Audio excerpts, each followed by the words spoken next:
తాకట్లో ఉన్న మీ బంగారాన్ని విడిపించి ఆ రోజు ఆన్లైన్ రేటుకి కొంటాం. Sharma gold company. మీరు కథ విన్నప్పుడు ఇది ఖచ్చితంగా సక్సెస్ అవుతుందా అని భావించి ఫ్లాప్ అయిన సినిమా ఏది ఉంది, ఇది యావరేజ్గా ఆడుతుందని అనుకున్నా కూడా సూపర్ హిట్ అయింటుంది సార్, అలాంటివి ఏమైనా ఉన్నాయా? మిస్టర్ బచ్చన్ వచ్చి సినిమా చూసి కాన్ఫిడెంట్గా చెప్పలేదు. హరీష్ మీద మేకింగ్ స్టైల్ మీద అది చాలా పెద్ద హిట్ అవుతుందని అనుకున్నాం. అదొకటి డెఫినెట్గా నన్ను డిసప్పాయింట్ చేయడం కన్నా హరీష్ హిమ్సెల్ఫ్ గాట్ డిసప్పాయింటెడ్. చాలాసార్లు మనం we get carried away. So carried away అయినప్పుడు ఏదైనా తప్పులు చేస్తుంటాము. అంటే మనం ఒక ఎక్స్పెక్టేషన్తో ఉండి డిసప్పాయింట్ అయిన సిచ్యువేషన్లో అదొకటి ఉండొచ్చు. మిగతాది నేను చాలా పెద్దగా ఏం ఎక్స్పెక్టేషన్ బిల్డ్ చేయను. అంటే do your work, results will come its way అన్న ఆ ఫిలాసఫీ మీద వెళ్తుంటాను. అంటే ఇది మామూలుగా ఉండొచ్చు అనుకున్నది సూపర్ హిట్ కొట్టినది అది ఉందా సార్? అంటే మామూలుగా ఉండొచ్చు అన్న దాని మీద ఏం లేదు. గూఢచారి అనేది first movie I believed in Sesh. అంటే నేను కొన్ని గ్లిమ్స్ చూసే దానిలో, అంటే నేను మిడిల్లో జాయిన్ అయినాను సినిమాని. సో అది ఒక 1/3 20-30% అయినప్పుడు జాయిన్ అయినాను.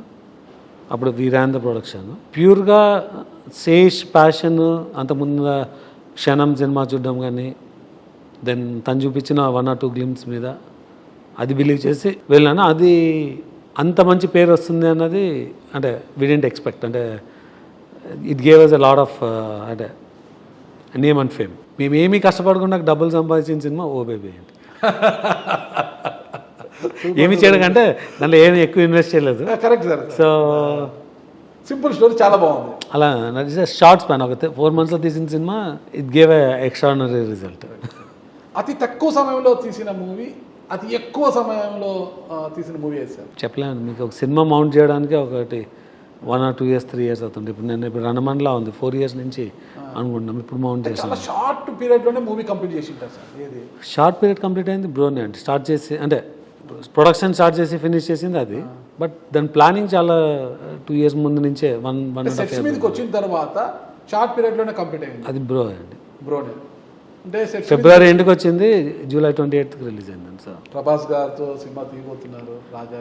అంటే ఇది expected 2.5 years movie. Pawan Kalyan గారు అంటే మీకు ఎంత అభిమానము ప్లస్ మంచి స్నేహం కూడా ఉంది కదా, మరి పవర్ స్టార్తో సినిమా ఏమన్నా కుదురుతుందంటారా? ఎక్కడండి ఇప్పుడు ఆయన ఉన్న బిజీలో వీలవదు కదా. నాకు చేయాలని ఉంది, బట్ చేయాలని అయితే ఉంది. అది ప్రాక్టికల్ కదా, ఆలోచించడం కూడా తప్పు. మరి మెగాస్టార్ కావచ్చు, రామ్ చరణ్ తేజ్, అల్లు అర్జున్, డెఫినెట్గా చిరంజీవి గారితో సినిమా చేయాలన్నా దట్స్ అ డ్రీమ్. ఓకే అవునా? ఐఎమ్ వర్కింగ్, కంటిన్యూస్ వర్క్ చేస్తున్నాను. స్టోరీ సెట్ అవ్వాలంతే. జూనియర్ ఎన్టీఆర్, రామ్ చరణ్ తేజ్ వాళ్ళంతా బిజీగా ఉన్నారు. నాకు చేయాలని ఉంటుంది కానీ మీకు టైం కలిసి రావాలి కదా. కలిసి వస్తే వాళ్ళతో 100%. అయితే చిరంజీవితో చేయాలనేది అయితే మీకు ఒక ఆకాంక్ష. ఈ స్థాయికి వచ్చేసారు మీరు. మీకు జన్మనించిన ఆదోని కోసము మీరు ఏం చేశారు అంటే ఏం చెప్తారు సార్? 2015లోనే ఒక ఐటీ కంపెనీని అక్కడ ఎక్స్పాండ్ చేస్తాను. ఆదోనిలో నాకు ఒక 200 people ఆఫీస్ పెట్టినాను. అప్పుడు ఆల్మోస్ట్ ఒక 100 members-ని హైర్ చేసి ఉంటాను అక్కడ.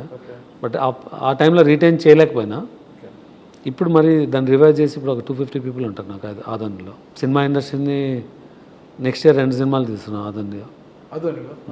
అంటే నా వీలైనంతలో నేను డెఫినెట్గా చేస్తున్నాను. డెఫినెట్గా అసలు బాగానే చేశారు. 200 మందికి ఐటీ కంపెనీ ఆదోని తీసుకొచ్చి ఎంతమందికి ఉపాధి కల్పిస్తూ సినీ రంగాన్ని కూడా ఆడికి తీసుకెళ్తున్నారు అంటే ఈయన చాలానే చేసినట్ల. అంటే ఆదోని మీకు ఎంతో ఇచ్చింది, తిరిగి ఎంతో కొంత ఇవ్వకపోతే లాభ అయిపోతానేమో అనుకున్నారు. మళ్ళీ లాభ అవ్వాల్సి తీయట్లేదు. లాభం లాభం లేదు సార్, చాలా స్లిమ్గానే ఉన్నారు, హీరో లాగానే ఉన్నారు. అంత లేదు. ఇంకా ఆదోనికి ఏం చేయాలనుకుంటున్నారు సార్? ఇది మీ మార్క్, ఇది టీజీ విశ్వప్రసాద్ గారు మా కోసం ఇది చేశారని చెప్పుకోవడానికి. ఇప్పుడు ఎంతమంది రాజకీయ నాయకులు ఆడ వస్తున్నా కూడా ఆదోని డెవలప్మెంట్ అయితే ఏమీ జరగలేదు. ఇంతకు ముందున్న ఎమ్మెల్యే అంతా కూడా ఏం చేయలేదు అనేది మనకు అర్థం తెలిసింది. అక్కడ ఎంతసేపు ఉన్న 60-40 అనేది ఒకటి ట్రెండ్ నడుస్తూనే ఉంటుంది అక్కడ. 60-40 అనేది టీడీపీ అధికారంలో ఉన్నా, ఇంకో పార్టీ అధికారంలో వైసీపీ, అంతకుముందు కాంగ్రెస్, ఇప్పుడు బీజేపీ ఎమ్మెల్యే పార్సారథి గారు వచ్చారు. మరి ఆయన ఏం చేస్తారనేది ఇంకా ఏం తెలియదు మనకు. అని ఇప్పుడు వస్తున్నాయి, ఆయనకు చాలా అడ్డంకులు వస్తున్నాయి, వాళ్ళతో యుద్ధం చేస్తున్నాడు ఆయన అక్కడ. ఓకేనా? ఎవరు ఏమొచ్చినా ఆదోనికి ఉన్న గురించి అయితే ఏమీ లేదు. ఈ రాజకీయ నాయకులు ఏమి చేయకపోయినా ఒక సినీ నిర్మాతగా, ఒక ఇండస్ట్రియలిస్ట్గా, ఒక ఐటీ దిగ్గజంగా మాకు మా టీజీ కుటుంబం నుంచి వచ్చిన విశ్వప్రసాద్ గారు ఇది చేశారని అక్కడ ప్రజలు అనుకోవడానికి ఇంకా ఏం చేయాలనుకుంటున్నారు? అంటే నేను ఈ ఐటీ కంపెనీని సస్టైన్ చేయగలిగితే that is a very big thing అండి. రీసెంట్గా నేను స్టార్ట్ చేశాను 250 people. ఈ 2 సినిమాలు కరెక్ట్గా ఎగ్జిక్యూట్ చేస్తే నా సైడ్ నుంచే కరెక్ట్గా ఎనేబుల్ చేసినానని అనుకుంటున్నా. డెఫినెట్గా నాకు ఆదోని ఎమ్మెల్యే బాగా అంటే చాలా క్లోజ్గానే ఉంటారు పార్థసారథి. అంటే ఇప్పుడు ప్రస్తుతానికి ఆయన బాగానే చేస్తున్నారు. ఆయన చేయాలని ఉన్నా కూడా ఆయన 3 అడుగులు ముందుకేస్తే 4 అడుగులు వెనక్కి లాగుతున్నారు అక్కడ. అది టెంపరీ. Is very strong. ఆయన ఇంటర్వ్యూలో కూడా చెప్పారు కదా, నన్ను చంపుతామని కూడా నా కుటుంబ సభ్యులకు ఫోన్లు చేసి బెదిరిస్తున్నారు, నీ మోడీ గారు ఎప్పటి నుంచి ఇంటికి రాడని. నా కొడుకు వైజాగ్లో చదువుకుంటే నా కొడుకుకి ఫోన్ చేస్తున్నారు, మావాడికి ఫోన్ చేస్తున్నారని ఆయన దీన్ని అధిష్టానం దృష్టికి కూడా తీసుకెళ్లారు. వాళ్ళు ఏదో మందలిస్తామని చెప్పారు. కానీ పార్థసారథి గారు ఎంత చేయాలని ఉన్నా కూడా చేయించడం లేదు. అక్కడున్న టీడీపీ నాయకులు ఆయన వెనక్కి లాగుతున్నారు, ఇబ్బంది పెడుతున్నారు అనేది ఉంది. డెవలప్మెంట్ అన్నది వస్తే ఎవరు ఆపలేరండి. గ్రౌండ్ లెవెల్ డీటెయిల్స్ అంత తెలియదు, కానీ జనసేన నుంచి అక్కడ లోకల్ పర్సన్ తన పార్థసారథి గారితో క్లోజ్గానే ఉంటాడు. So is working hand in hand. Development అయితే ఆగదని అనుకుంటున్నా, అండ్ ఆగకూడదు కూడా. ఆ డెవలప్మెంట్ మీరేమైనా భాగస్వాములు కాదలిచారా? నేను నా సైడ్ చేసేది చెప్తున్నానండి.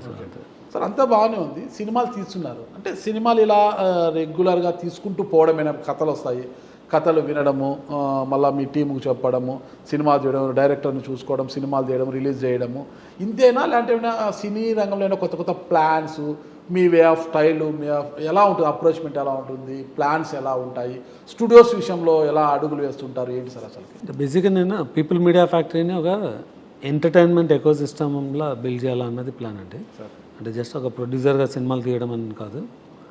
సో ఈ ఎకో సిస్టమ్ బిల్డ్ చేయడానికి నేను ఒక కంటెంట్ ఫ్యాక్టరీ అనే ప్రాసెస్ పెట్టినాను. అంటే నాకు ఇప్పటి నుంచి అంటే ఈ కాంబినేషన్ సినిమాలే కాకుండా మన దగ్గర అంటూ నెక్స్ట్ 2 to 10 years వరకు క్రియేట్ చేయడానికి కావాల్సినంత కంటెంట్ క్రియేట్ చేయడం, ఆ టీమ్స్ని పెట్టినాను. దెన్ విజువలైజేషన్ గురించి నేను విఎఫ్ఎక్స్లో R&D టీమ్స్, తర్వాత రెగ్యులర్ విఎఫ్ఎక్స్ స్టూడియో కూడా ఉంది, నాకు పోస్ట్ ప్రొడక్షన్ స్టూడియోస్ ఉంది. రీసెంట్గా నేను ఈవెన్ స్టూడియో ఇన్ఫ్రాస్ట్రక్చర్లో కూడా ఇన్వెస్ట్ చేస్తున్నాను. అంటే హైదరాబాద్లో నాకు ఆల్రెడీ పార్ట్నర్షిప్లో కొన్ని ఫ్లోర్స్ ఉన్నాయి. శంషాబాద్ దగ్గర HFC, హైదరాబాద్ ఫిలిం సిటీ అని. తర్వాత రీసెంట్గా నేను రాజా సాబ్ అండ్ జాట్ సినిమాకు, రాజా సాబ్కి I build the largest floor in the world today. అంటే ఇండోర్ ఫ్లోర్. అంటే జనరల్గా మీకు 28 to 32,000 square feet of floor ఉంటుంది. నేను ఒక 36,000 square feet ఫ్లోర్ బిల్డ్ చేసి దానిలో ఒక 80,000 square feet of surface area ఉన్న సెట్ని ఒకటి వేసాను. ఇది ఒక 5 monthsలో మొత్తం రెడీ చేస్తాను. దాని అలానే జాట్ అని చెప్పి ఇప్పుడు సన్నీ దేవల్ గారి సినిమాకు ఒక 12,000 square feet మండువా హౌస్ కట్టినాం అనమాట. సో స్టూడియో ఇన్ఫ్రాస్ట్రక్చర్ని నేను హైదరాబాద్లో ఉంది ప్రజెంట్, బెంగళూరు, తర్వాత వీలైతే నేను ఆంధ్రప్రదేశ్లో కూడా డిఫరెంట్ ప్లేసెస్లో పెట్టి, అట్లాంటాలో నాకు ఒక లార్జ్ ల్యాండ్ బ్యాంక్ తీసుకున్నాను. అక్కడ కూడా ఈ స్టూడియో ఇన్ఫ్రాస్ట్రక్చర్ని ఎక్స్పాండ్ చేశాను. ఒక 3-4 yearsలో I go to public as a entertainment ecosystem అని. అంటే which include studio, film trading, digital trading, తర్వాత ఫిల్మ్ మేకింగ్, కంటెంట్ మేకింగ్, ఆ మోడల్లో. అంటే తెలుగు ఇండస్ట్రీలో కాకుండా బాలీవుడ్లో కూడా ఏమన్నా? బాలీవుడ్ ఆల్రెడీ మనం సన్నీ దేవల్ సినిమాతో ఎంటర్ అయినామండి. ముంబైలోను, లాస్ ఏంజలస్లో ఆల్రెడీ నాకు టీమ్స్ ఉన్నాయి. సో ముంబైలో ఒక 6 months బ్యాక్ ఒక చిన్న అంటే ప్రైమ్ ఫిలిం ఏరియాలో ఒక 40 people ఆఫీస్ ఉంది. తర్వాత అక్కడ ఆరామ్ నగర్ అంటారు అనమాట, అది హబ్ ఆఫ్ కాస్టింగ్. దాంట్లో నాకు అది అక్కడ బంగ్లా అంటారు, కాకపోతే చిన్న హౌసెస్, ఒక కంప్లీట్ కాస్టింగ్ టీమ్తో అక్కడ ఒకటి ఉంది. సిమిలర్ సెటప్ నేను అట్లాంటా అండ్ LAలో పెడుతున్నాను.